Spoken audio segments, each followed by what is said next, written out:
9월의 첫 주일 월삭 주일 예배를 드림으로부터 이 한 달 우리 모든 성도들에게 주님의 은혜가 풍성하게 넉넉하게 임하게 되기를 축복합니다. 수영 강습을 받게 되면 가장 먼저 듣게 되는 주의사항이 있죠. 뭔가요? 몸에 힘을 빼라는 겁니다. 물에 몸을 띄우는 것이 기본인데 그 몸은 힘을 뺄 때 비로소 물에 뜨기 때문입니다. 만일 몸에 힘 빼기가 되지 않으면 몸에 힘이 들어가 물에 뜨지 못하고 결국은 가라앉게 되죠. 그런데 막상 이걸 우리가 알아도 실제로 해보면 어때요? 잘 안 됩니다. 깊은 물이라면 더욱 그렇죠. 저도 그렇습니다. 저도 발이 바닥에 이렇게 안 닿으면 저도 가라앉아요. 왜냐하면 힘이 들어가니까. 근데 이 발이 바닥에 딱 닿으면 그러면 이렇게 자신 있게 떠갈 수가 있습니다. 막상 해보면 잘 안 돼요. 결국은 허우적거리다 탈진하고 지쳐 가라앉게 됩니다. 비단 수영에서뿐만이 아니라 우리가 몸을 쓰는 모든 운동의 기본은 바로 힘을 빼라로부터 시작된다는 것 아마 잘 아실 겁니다. 힘이 들어가면 내가 하는 목표와 방향, 운동의 효과를 제대로 얻을 수가 없기 때문이죠. 힘을 쓰기 위해서 힘을 빼라. 역설의 진리입니다. 이게 모든 운동의 기본 원리라고 할 수 있죠. 오늘 본문 말씀을 통해서 우리는 이 역설의 진리가 신앙과 믿음의 영적 원리에도 작동된다는 것을 살펴보려고 합니다. 먼저 누가복음 14장 25절로 26절에 보면 수많은 무리가 예수님과 함께 가며 또한 예수님께 오는 사람들이 있었습니다. 지금 예수님을 따라가는 많은 사람들, 그들 중에는 예수님을 보다도 적극적으로 따르기 위해 예수께로 더 가까이 다가오는 사람들이 있었다는 것을 보게 됩니다. 그런데 예수님은 자신을 따라 자신과 함께 자신에게 더 가까이 오는 이들을 보시고 아주 단호하게 말씀하시며 대하십니다. 26절에 나와 있는 것처럼 자기 부모와 처자와 형제와 자매와 더욱이 자기 목숨까지 미워하지 아니하면 내 제자가 되지 못한다. 이뿐만이 아니죠. 두 번을 더 반복하십니다. 27절 누구든지 자기 십자가를 지고 나를 따르지 않는 자도 능히 내 제자가 되지 못한다.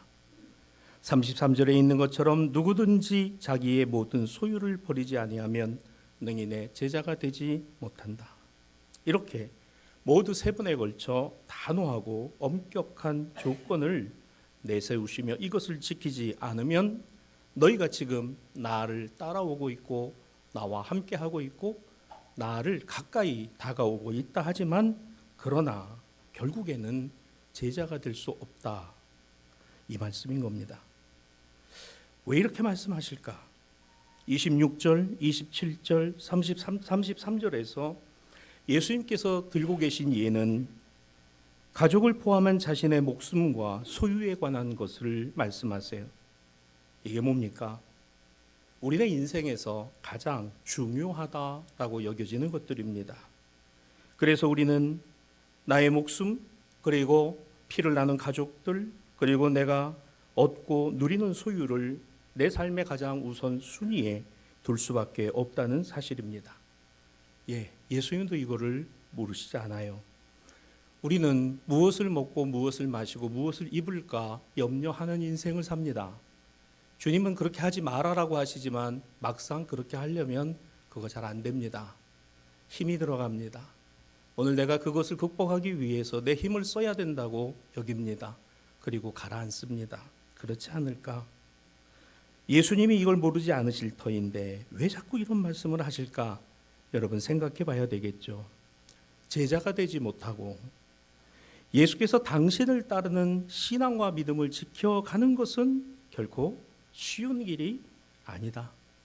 신앙을 갖고 믿음을 갖고 살아가는 삶은 결코 쉽지 않다라는 것입니다.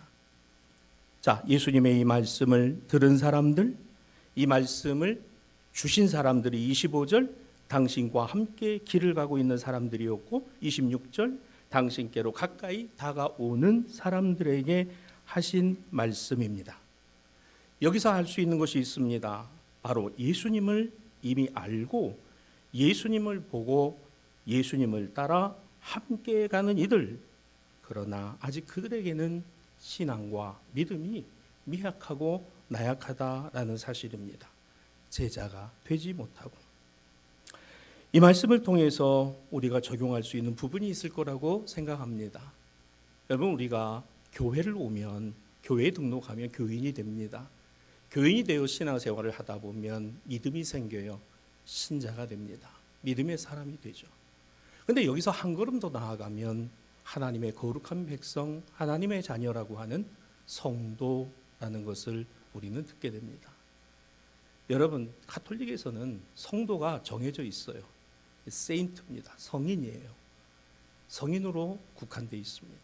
근데 우리 개신교에서는 하나님의 자녀, 그리스도인은 모두가 다 믿음 안에서, 은혜 안에서 성도인 겁니다. 성도로 살아가야 하는 것이고 성도 돼야 한다는 겁니다. 처음에 내가 교회로 발걸음을 옮기면 교인이 돼요. 교인이 되어서 믿음을 갖게 되면 신자가 됩니다. 그리고 신자로 살아가다 보면 하나님이 주시는 은혜를, 그리고 자기 십자가를 지고 나를 따르라는 말씀이 내 안에 깊이 새겨져 그 말씀 붙들고 살아가고자 하는 뭐예요? 성도가 된다라는 것이죠. 사랑하는 여러분, 교회는 교인일 수도 있고 신자일 수도 있지만 성도의 모임이어야 합니다. 교회는 하나님의 부르심을 받은 성도의 모임이 되어야 합니다. 오늘 우리가 그렇게 여기고 믿어야 한다는 것입니다. 한번 따라 합시다. 나는 성도입니다. 할렐루야. 나는 성도입니다. 하나님의 거룩한 백성입니다. 오늘 예수님이 말씀하십니다. 나와 함께하고 내가 가는 길을 따라오고 있고 나에게 더 가까이 다가오고자 하는 너희들에게 내가 말한다. 너희가 갖고 있는 그와 어떤 모든 것들, 너희가 중요하다고 생각하는 그 모든 것들이 이제는 그 가치관이 바뀌지 않으면 내 제자가 될 수 없다. 그러면 여러분 적용해 봅시다. 성도는 오늘 뭐예요? 가치관이나 물질관이나 인생관이나 삶의 목표나 그 목적이 세상에서 내가 주님 알지 못하고 살아갔을 때와 달라야 된다는 거죠. 달라질 수밖에 없다는 것입니다. 그러면 이걸 좀 더 세밀하게 한번 우리 말씀 속에서 적용해 보려고 합니다. 자, 나에게는 이런 모습이 없을까? 있죠. 다 있습니다. 여러분, 이게 인간에게는 당연한 것이에요. 우리는 무엇을 먹을까, 무엇을 마실까, 무엇을 입을까 염려하고 걱정하는 보편적인 인생과 삶이 다 있습니다. 이것이 없는 사람이 없어요. 그런데 오늘 여기서 더 나아가면 어떤 모양이 되는가 하면 집착이 된다는 거예요. 집착이 된다는 겁니다. 예를 들어 봅시다. 우리는 먹어야 삽니다. 육신의 힘을 유지하려면 먹어야 합니다. 그런데 많이 먹으면 뭐라 그래요? 과식이라 그럽니다. 이 많이 먹게 되면 결국 뭐로부터 오는 거예요? 네, 식탐으로부터 온다 그러잖아요. 내가 많이, 예전에 우리나라가 못 살고 가난하고 힘들었을 때 옛날 사진을 한번 본 적이 있습니다. 1930년대 그때 선교사님이 찍은 사진인데요. 시골의 마을을 이렇게 다니시면서 찍은 사진인데 그 시골의 한 집에 들어갔는데 그 밥상을 차렸는데 반찬이라고는 여러분 김치 하나에 간장하고 그거밖에 없는데요. 놀라운 것은 밥그릇이 말입니다. 그때다가 그 위에 밥이 산같이 쌓여져 있는. 왜요? 그때 아니면 못 먹기 때문에 그렇죠. 그때 아니면 못 먹으니까. 그래서 6식구, 7식구, 8식구, 9식구, 대식구에서 여러분 이거 먹으려면은 하여간이 먹는데 참 이 집착해야 될 수밖에 없는, 그거 먹지 못하면 참 힘들어지는. 그래요. 여러분, 이 집착이라고 하는 것이 나쁠 수도 있지만 좋은 면이 될 수도 있어요. 여러분, 이걸 오늘 제가 여러분에게 말씀드리려고 합니다. 자, 결론은 이거예요. 집착을 통해서 매여지면 안 됩니다. 집착에 매이면 안 된다 그 얘기예요. 우리의 삶에는 생에 대한 애착이 있어요. 내 삶이 더 윤택하고 더 부유하고 더 편안하고 더 안정되기를 원하는 생에 대한 애착이 있습니다. 이 생에 대한 애착은 목숨에 대한 애착이기도 해요.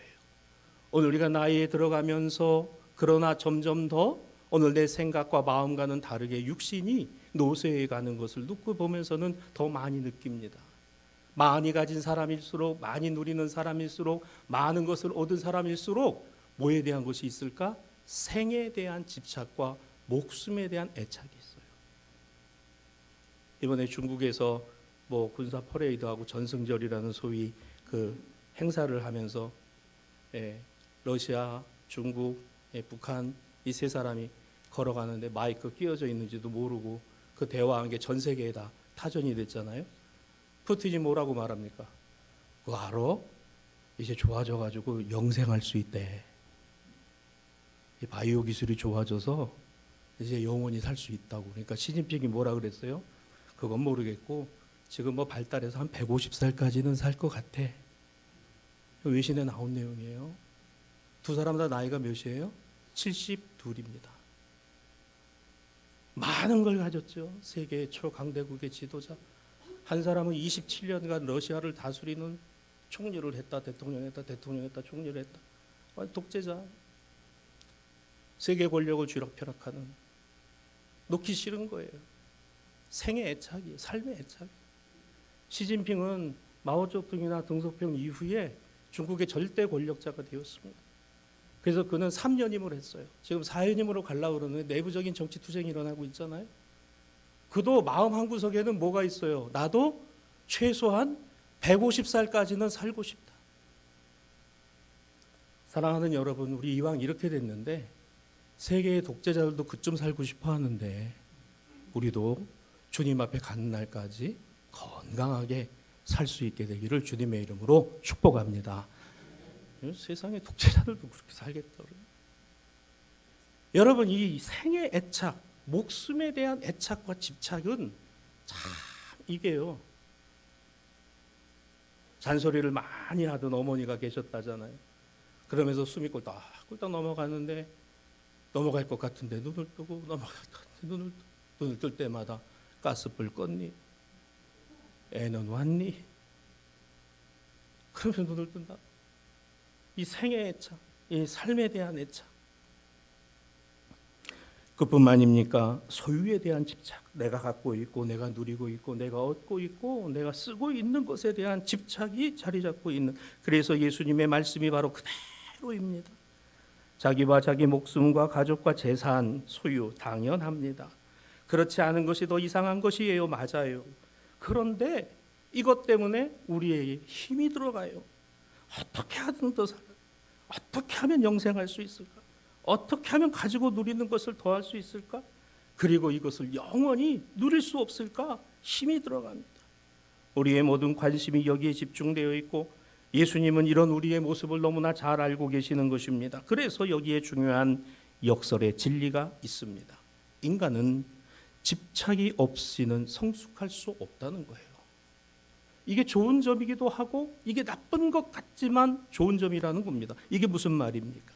우리가 집착과 애착을 갖는 것은 그 자신을 알아가는 과정에서 반드시 필연적으로 맞닥뜨리게 되는 내용이 있는데 나의 본심, 나의 삶의 뒷모습을 내가 보게 되는 거예요. 야, 나도 이런 게 있구나. 나도 이런 게 있구나. 내가 하나님의 은혜를 받고 내가 하나님의 사랑을 받고 사는 성도라고 하면서도 야, 여전히 뭐예요? 나에게 이런 게 있구나. 이런 생각이 있구나. 이런 마음이 있구나. 사람은 거기에 그것에 집착하는 것을 자각할 때, 깨닫게 될 때, 보게 될 때 나의 본 모습을 보게 된다는 거예요. 그래서 이런 자각은 한 사람을 성숙하게 이끈다는 것입니다. 이게 다가 아닌데. 이게 다가 아닌데. 그렇습니다. 많은 것에서 그렇지요. 작은 것이든 큰 것이든 야, 내가 이것에 왜 이렇게 집착을 하지? 이거 얼마나 중요하길래?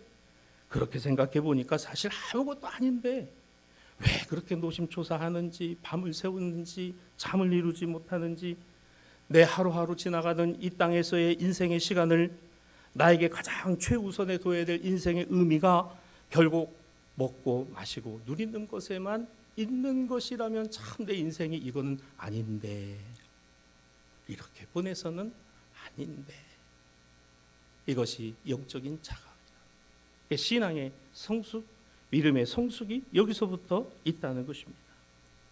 다시 26절을 봅니다. 오늘 이 26절에 예수님께서 하신 자기 부모와 처자와 형제와 자매와 더욱이 자기 목숨까지, 즉 생에 대한, 목숨에 대한, 가지고 있는 것에 대한 애착과 집착을 뭐 하라는 거예요? 거기 보니까 미워하지 아니하면이라고 그랬어요.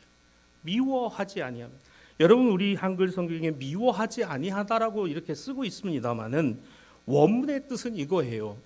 덜 사랑하지 않으면.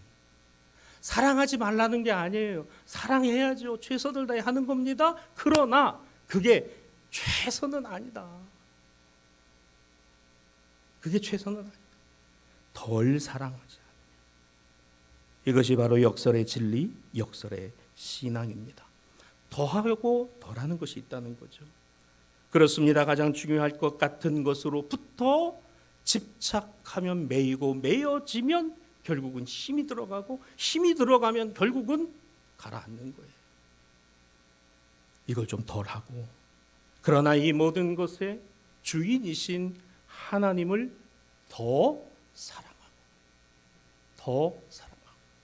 그래서 성경의 율법은 하나님 사랑을 어떻게 하라고 그랬어요? 마음을 다하고, 뜻을 다하고, 힘을 다해서.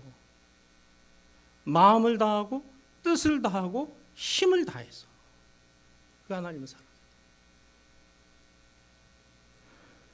오늘 제2독서에 등장하는 이 사도 바울과 바울의 이 빌레몬에게 보낸 편지 안에 드러나는 내용을 보면 바울의 이와 같은 마음과 심정이 잘 드러나 있습니다. 바울은 오네시모를 갇힌 중에 낳은 아들이라고 표현해요. 그가 골로새에서 주인 빌레몬에게 죄를 짓고 도망쳐 온 종이라고 하는 것을 알게 됩니다. 바울은 감옥에 있으면서 그를 권면하고 전도해서 예수 믿는 사람으로 변화시켜놨어요. 오네시모는 신자가 되었습니다. 믿음을 가진 사람이 되었어요. 자, 이 오네시모의 옛 주인이 누구예요? 빌레몬입니다. 빌레몬은 골로새 교회의 참 신실한 신앙의 사람이었어요. 그는 빌레몬의 이전 주인이었습니다. 그런데 바울이 이 빌레몬에게 편지를 써보내면서 1장 11절입니다. 오네시모가 전에는 빌레몬아 너에게 무익하였을지라도 이제는 나와 내게 유익하다라는 말을 써요. 그는 빌레몬에게서 어떤 이유에서든지 노예와 종으로 살아가다가 도망을 했던 사람입니다. 오네시모는 빌레몬이 생각할 때 괘씸하고 어떻게 보면 잘 대해줬는데 그럴 수 있을까라고 생각할 수도 있었을 것 같아요. 바울은 그런 오네시모를 두고 빌레몬아 네가 생각할 때는 무익한 것 같지만 그러나 이제는 유익한 자가 되었다. 여러분, 우리 11절에 이 성경에 나오는 무익과 유익의 단어도 우리 자음 하나 차이입니다. 별 차이가 없어요. 무익과 유익. 그런데 이것이 헬라어에도 보면 무익하다는 아크레스톤이라는 단어와 유익하다는 유크레스톤이라는 단어의 자음 단어 하나밖에 차이가 안 납니다. 무익하다와 유익하다. 오늘 어쩌면 그것이 나에게는 매여 있는 것과 집착하는 것일 수도 있다라는 거예요. 비슷한 발음을 가졌고 비슷한 모양인 것 같지만 아니라는 거예요. 오늘 바울이 이야기하는 겁니다. 빌레몬아, 오네시모가 내가 보기에는 너의 종이었고 너에게 배신하고 도망한 사람일지라도 그는 이제 그리스도 안에서 새 사람이 되었음을 내가 보증하니 오늘 그는 이제 무익한 사람이 아니라 유익한 사람이다. 그는 이제 너가 그렇게만 볼 사람이 아니다라는 것을 써서 보내고 있다는 거예요. 바울은 오네시모의 옛 주인이었던 빌레몬에게 편지를 써 보낸 것입니다. 자, 근데 이 바울이 그냥 여러분 이 편지를 써보낸 게 아니에요. 빌레몬이라는 사람이 어떤 사람인가? 오늘 빌레몬서 1장 5절에서 7절에 보면 바울은 빌레몬을 이렇게 기억해요. 주 예수와 및 모든 성도에 대한 내 사랑과 믿음이 있고 6절 내 믿음의 교제가 우리 가운데 있는 선을 알게 하고 그리스도께 이르도록 역사하며 7절 성도들의 마음이 너로 말미암아 평안함을 얻고 내가 너의 사랑으로 많은 기쁨과 위로를 받았다라고 말합니다. 정리하면 이래요. 바울이 알고 있는 빌레몬은 교회에서 성도들로부터 사랑과 믿음의 인정을 받은 사람이었습니다. 또한 바른 신앙과 믿음으로 성도들과의 아름다운 교제를 이어온 사람이기도 했습니다. 그는 성도들에게 평안을 주는 사람이었고 사역자에게는 힘이 되었던 사람이었습니다. 근데 생각해 보세요. 교회 안에서 이런 모습과 이런 신앙을 갖고 있는 빌레몬일지라도 오네시모는 자신의 종이요 노예였어요. 고대 사회에서 종과 노예는 인격적 개체가 아니라 재산과 소유의 개념이었습니다. 자신의 소유예요. 자신의 재산입니다. 바울의 편지는 완곡하기는 하지만 그 재산과 소유를 뭐하라? 포기하라는 거예요. 빌레몬아, 이제는 내가 주인이 아니라 예수 그리스도가 주인이시다. 너도 나도 우리가 그리스도께 매여 있는 주의 종인 것처럼 누구도? 오네시모도. 예수 그리스도가 주인이 되신 우리와 같은 주의 종이다. 여러분 이게요 2000년 전에 이 정도의 사상을 말할 수 있다는 것은 오늘날도 이것이 굉장한 이야기인데 2000년 전에 노예는 인간이 아닙니다. 그건 재산이에요. 짐승보다도 못해요. 가축보다도 못했습니다. 그런데 이걸 이렇게까지 여러분 그리스도교의 복음은 세상을 변혁시키는 놀라우신 하나님의 능력이 이 안에 담겨 있다는 거예요. 여러분이 하나님의 놀라운 변혁의 힘을 오늘의 교회가 혹시 수건에 싸서 땅을 파고 묻어두는 건 아닌가? 여러분 혹시 그와 같은 하나님의 전능하신 역사와 능력을 오늘 내가 힘을 써서 내가 힘을 쓰므로 할 수 있다고 생각하고 있는 것은 아닐까? 한번 생각해 보게 됩니다. 바울도 잘 알고 있어요. 종의 생사여탈의 권한이 주인에게 있기 때문에 도망친 종 노예 오네시모 빌레몬이 마음대로 처분할 수 있었습니다. 아니야 빌레몬아, 그를 더 이상 너의 종으로 대하지 마. 너의 소유가 아니야. 이제 그는 새 주인이신 그리스도의 종이야. 그렇습니다. 바울은 빌레몬의 신앙 인격이 그의 변화된 인성 그리스도 안에서의 영성이 얼마나 깊은지를 잘 알고 있었던 것입니다. 다음의 말씀이에요. 바울이 이걸 왜 확신했는지 여기 나옵니다. 21절이에요. 나는 내가 순종할 것을 확신한다. 빌레몬아, 나는 내가 나의 이 권면을 받아들이고 그대로 해줄 것이라고 나는 믿고 또한 내가 말한 것보다 더 행할 줄을 아노라. 여러분 이거 참 놀라운 일 아닙니까? 오늘 바울은 빌레몬에게 내가 사랑해야 하는 것이 주님이지, 그래 주님을 사랑하는 것이 맞지, 그러나 동시에 너가 좀 덜 사랑해도 되는 것이 무엇이다라는 거 이제 너도 정확하게 알고 있지 않냐라는 거예요. 한 사람 노예 한 사람의 종을 이렇게 하나님 안에서 하나님의 사람으로 하나님의 것으로 인정할 수 있는 신앙과 믿음, 어찌 보면 빌레몬이 그와 같은 신앙과 믿음의 바탕이 되지 않았다면 아마도 바울은 이렇게 편지를 쓰지 않았을 것 같아요. 그런데 이 빌레몬의 신앙과 믿음은 골로새 교회에서 이미 정평이 나 있었습니다. 참 신앙 좋고 믿음 좋은 분이야. 우리 모든 사람들에게 귀감이 되고 모든 사람에게 힘이 되는 분이야. 오늘 그와 같은 신앙과 믿음으로 바울이 권면해요. 권면하면서 나는 내가 이 말씀을 따를 것으로 확신한다. 그게 21절이에요. 사랑하는 성도 여러분, 저는 여러분들에게 하나님 말씀 전할 때마다 저에게도 마찬가지고 여러분들에게도 오늘 그 말씀대로 살아갈 수 있는 힘과 능력을 성령께서 부어주시기를 기도합니다. 나의 힘과 능력으로요? 절대로 안 됩니다. 내가 힘을 쓰고 용을 쓰고 애를 쓴다고요? 여러분, 그것은 내가 할 수 있는 최선입니다. 그러나 나의 영이 할 수 있는 최고의 것은 무엇일까? 주님을 의지하는 거예요. 주님을 의탁하는 겁니다. 주님께 디디는 거예요. 우리가 세상에서 디딜 곳이 없으니까 허우적거리는 거 아닙니까? 디딜 곳이 없으니까 허우적거리다 힘이 들어가니까 빠져 들어가는 거 아닌가요? 오늘 내 발에 주님이 반석이 되어주시고 주님이 얹혀주시고 주님이 붙들어 주시면 겁날 게 없잖아요. 내가 힘쓸 이유가 없잖아요. 힘쓰고 애씀이 오늘 내 인생과 삶의 모든 것이 되어서는 안 되지 않겠습니까? 무엇을 먹을까, 무엇을 마실까, 무엇을 입을까 때문에 밤잠을 설치고 어찌할 줄 모르는 인생을 살아가는 그 하루하루가 너무 아깝지 않나요? 힘을 빼라. 곧 내려놓음입니다. 내려놓으려면 붙잡고 있는 것을 놓아야 하죠. 그래서 내려놓음입니다.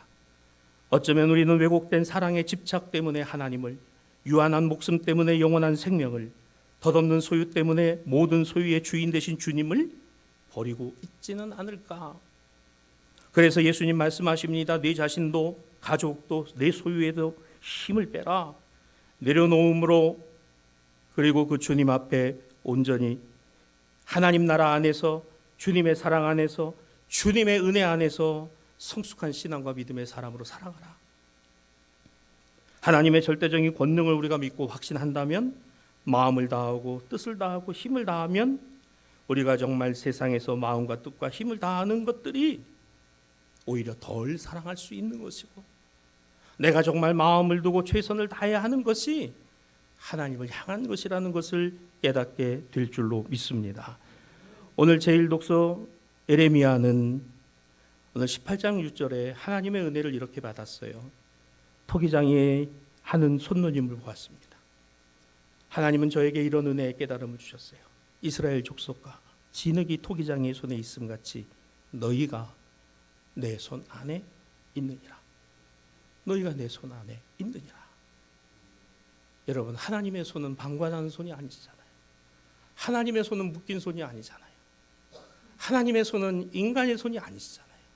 하나님의 손은 우리를 붙들어 주시는 손이고, 우리를 만져주시는 손이고, 우리를 빚어주시는 손이고, 오늘 그것이 잘못됐다라도 버리시는 게 아니라 다른 모양으로도 만들어주시는 손길이라는 것을 오늘 이 말씀 속에서 깨닫게 됩니다.